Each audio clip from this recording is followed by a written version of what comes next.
The Bronze Age wasn't just a shiny chapter in metallurgy, it was a passport to complexity. If your society could smelt copper and alloy it with tin, which was annoyingly rare and geographically inconvenient, you weren't just making tools, you were making history. This era, roughly from 3300 to 1200 BC, saw the rise of urban centers, writing systems, and centralized governments across Mesopotamia, Egypt, the Indus Valley, and the Aegean. It was less Stone Age with upgrades and more civilization with a user manual.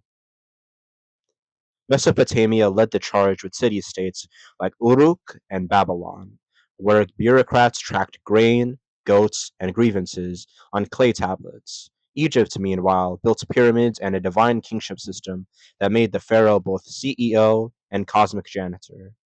The Indus Valley kept things mysterious. No deciphered writing, but excellent plumbing and urban planning that would make modern zoning boards weak.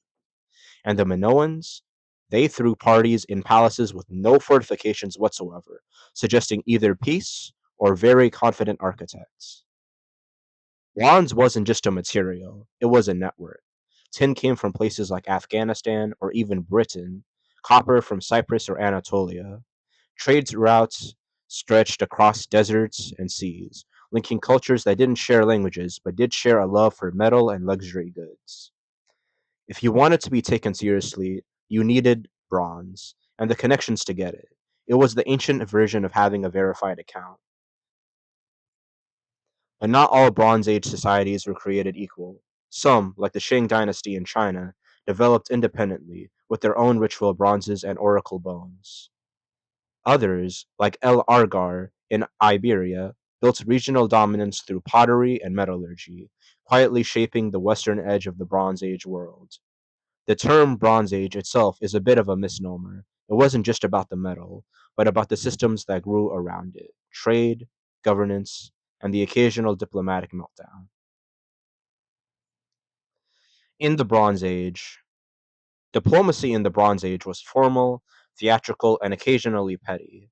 The Amarna letters, clay tablets exchanged between Egypt and other great kings, are full of complaints about gift quality, delayed messages, and royal ghosting, with kings addressing each other as brother, but the tone was often more passive-aggressive sibling rivalry.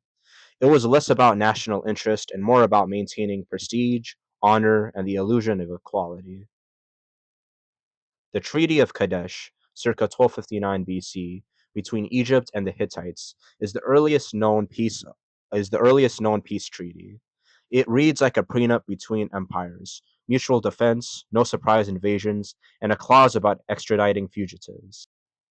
It was carved into temple walls because nothing says we're serious like immortalizing your diplomacy in stone. Ramses II even had it illustrated with battle scenes, just in case future generations forgot who almost won. Royal marriages were another tool. Pharaohs married foreign princesses to seal alliances, though Egyptian royal daughters rarely left home. These unions came with lavish dowries and political expectations. Think of it as ancient soft power, with incense and gold instead of press releases. The Mitanni kingdom, for example, sent daughters to Egypt in exchange for horses and prestige. It was diplomacy with a bridal registry. But diplomacy wasn't all roses and ritual.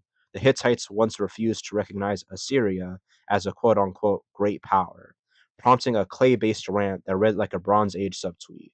And when Babylon tried to join the club, it was met with political dismissal.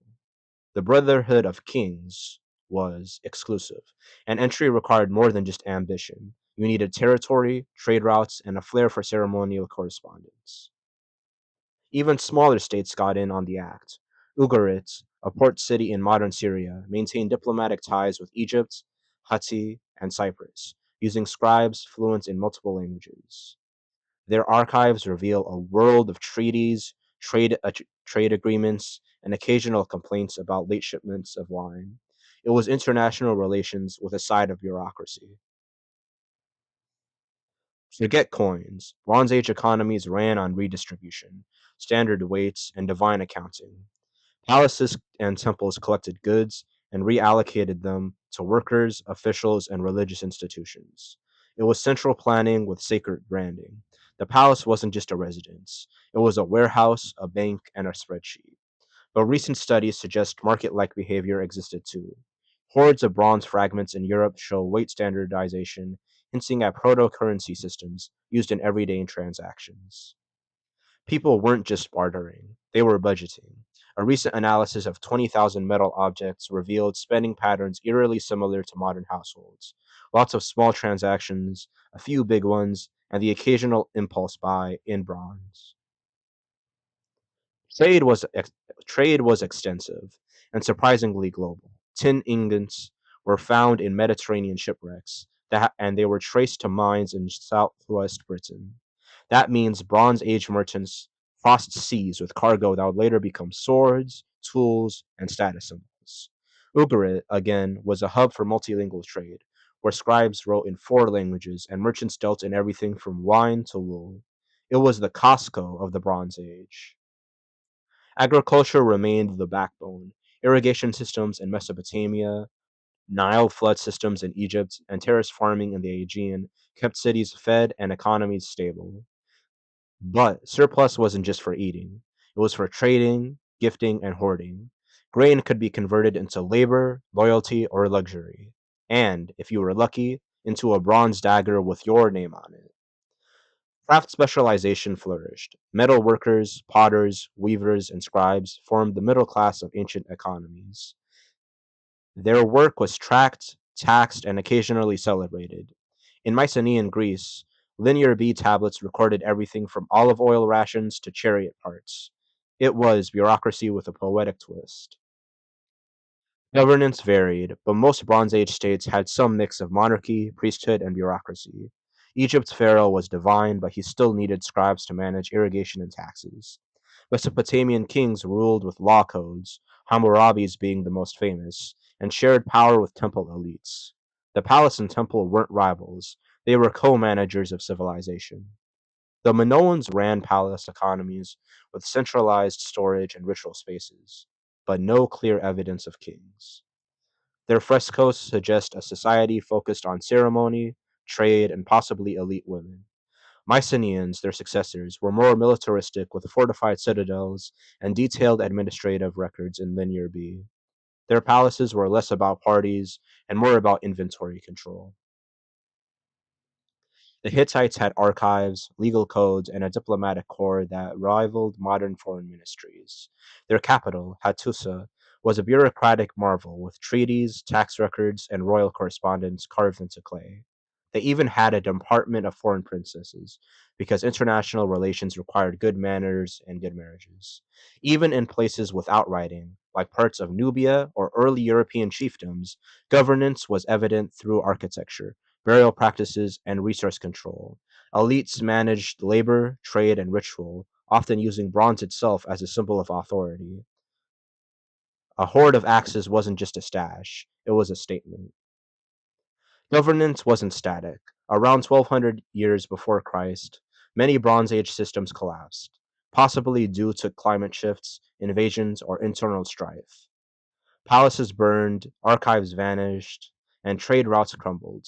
But the legacy of their governance, law codes, diplomatic norms, and economic models echoed into the Iron Age and beyond. The Bronze Age was a web of interlinked civilizations, trading metals, negotiating treaties, and building systems that lasted centuries. It wasn't utopia. Wars happened, cities collapsed, and climate shifts disrupted everything around 1200 BC. But for a few shining centuries, these nations proved that even without modern technology, you could build a world connected by ambition, metallurgy, and the occasional diplomatic tantrum. They didn't have coins, constitutions, or conference calls, but they had archives, alliances, and a shared obsession with bronze. And while their empires may have crumbled, their innovations, such as writing, law, diplomacy, and trade, laid the groundwork for everything that came after. So next time someone says ancient history is boring, remind them that the Bronze Age had international treaties, global supply chains, and passive aggressive kings. And they did it all with clay tablets and chariots.